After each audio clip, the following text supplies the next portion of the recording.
Welcome to our channel. आज ये हमारा सेकेंड पार्ट है एजुकेशनल टेक्नोलॉजी के। मैं ये शॉर्ट वीडियोस डाल रही हूँ। ये आपके 1 डे बिफोर एग्ज़ाम आप इनको देख लेंगे तो आप अच्छा खासा कंटेंट अपनी एग्जामिनेशन कॉपी में लिख सकते हैं। हमारा नेक्स्ट टॉपिक है एस्पेक्ट ऑफ एजुकेशनल टेक्नोलॉजी। मैं इसके साथ ये बताना चाहूँगी, जैसे मैंने नोट्स बनाए हैं ऐसे ही आप भी थोड़ा एफर्ट डालिएगा नोट्स बनाने में। प्लस कुछ नहीं तो आप ये हेडिंग मत भूलिएगा। हेडिंग के बाद आप इतना तो कॉम्प्रिहेंशन आप लिख लोगे, बट हेडिंग रहेगी तो आपका रिलेवेंस रहेगा कि हाँ आप इस हेडिंग के हिसाब से चीज़ें लिख रहे हो। पहला एस्पेक्ट है हमारा इनपुट का। इनपुट हम जब हमारी एजुकेशन में भी हर एक प्रोसेस में इनपुट प्रोसेस आउटपुट वाला सिस्टम होता है। तो जब हम इनपुट डालते हैं डेटा, तो जब इनिशिएशन होता है किसी चीज़ का, तो उसमें आपको क्या ज़रूरत होती है? प्रीवियस अचीवमेंट, आपकी पहले की क्या अचीवमेंट है।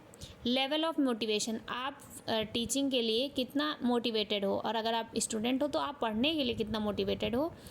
And third will be the abilities of student. आप इनपुट डाल रहे हो, बट उससे पहले आपको ये भी पता होना चाहिए कि बच्चों की एबिलिटीज़ क्या है। एबिलिटीज़ इन द सेंस कि उनकी एज क्या है, उनका मेंटल स्टेटस कैसा है। ठीक है। नेक्स्ट है टीचिंग लर्निंग प्रोसेस। सेकेंड हमारा जो एस्पेक्ट होता है एजुकेशनल टेक्नोलॉजी में वो होता है टीचिंग एंड लर्निंग प्रोसेस। फिर हमें आउटपुट मिलता है, तो ये आप ऐसे डायग्राम फ्लो चार्ट जैसे बना दीजिएगा। इनपुट में स्कूल की बिल्डिंग हो जाएगी, फर्नीचर एंड टीचर। प्रोसेस में हो जाएगा methods, techniques and strategies. Output form of ability of people. जैसे आपको आउटपुट क्या मिल रहा है, जैसे आपने इनपुट में क्या, स्कूल की बिल्डिंग आपका इनपुट है, फर्नीचर है, टीचर, ये सब इनपुट में आएंगे। प्रोसेस, आप जब पढ़ा रहे हो वो प्रोसेस है, आपने कौन सा मेथड, टेक्निक या स्ट्रेटजी अपनाई है बच्चों को सिखाने के लिए। और आउटपुट क्या है? आउटपुट है कि आपके प्यूपिल को क्या क्या याद हुआ। प्यूपिल एक मॉडर्न वर्ड है, आप यूज़ कर सकते हो फॉर योर स्टूडेंट। जैसे टीचर के लिए डिसाइपल होता है। Engineering technology is not educational technology because the engineering technology has manufactured radio tape, videotape, TV, etc., which are used in teaching as a audio visual aid. But still engineering technology is different from educational technology. In education it is accepted as hardware approach only. तो देखिए, कुछ लोग educational technology को खाली technology समझ के रह जाते हैं। उनको लगता है हमें इसमें हार्डवेयर सॉफ्टवेयर पढ़ना है, जैसे हम कंप्यूटर में पढ़ते हैं। बट इसमें ऐसा कुछ नहीं है, हम डायरेक्ट अप्रोच लेके नहीं चलते हैं।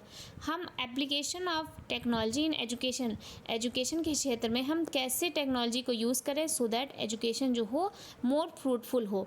ठीक है। तो आपको इससे डायरेक्टली, जैसे सिविल इंजीनियरिंग होती है या सॉफ्टवेयर इंजीनियरिंग होती है, ये सब एक डायरेक्ट डिसिप्लिन है। हम इसकी बात नहीं कर रहे हैं। एजुकेशन में जो भी टॉपिक होते हैं हम उसका यूज़ देखना चाहते हैं कि एजुकेशन के क्षेत्र में कैसे किया जा सकता है। Need of educational technology. Educational technology का यूज़ क्यों है आज के ज़माने में? Increase the effectiveness of teaching learning process. देखिए, जब हम कोई भी टीचिंग लर्निंग कर रहे हैं, अगर हम टेक्नोलॉजी का यूज़ करते हैं, फॉर एग्ज़ाम्पल मैं आपको मोबाइल से कुछ वीडियोस शॉर्ट टर्म के लिए फॉर योर एग्ज़ाम में क्विकली भेजे दे रही हूँ। ये क्या है? टेक्नोलॉजी का यूज़ ही तो है जो आपको एजुकेशन में हेल्प कर रहा है।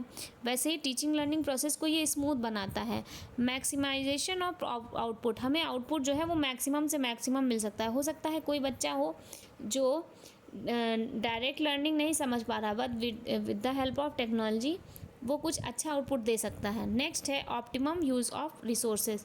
जो रिसोर्सेज हैं, जैसे कि जो मैनुअली हम जब पहले हिसाब से टीचिंग करेंगे तो आपको बहुत सारा खर्चा लगेगा। आपको बिल्डिंग चाहिए, आपको इलेक्ट्रिसिटी चाहिए, आपको फर्नीचर चाहिए।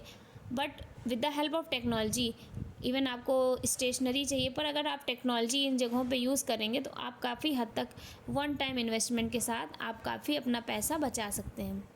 आई होप आपको यहाँ तक समझ में आया है।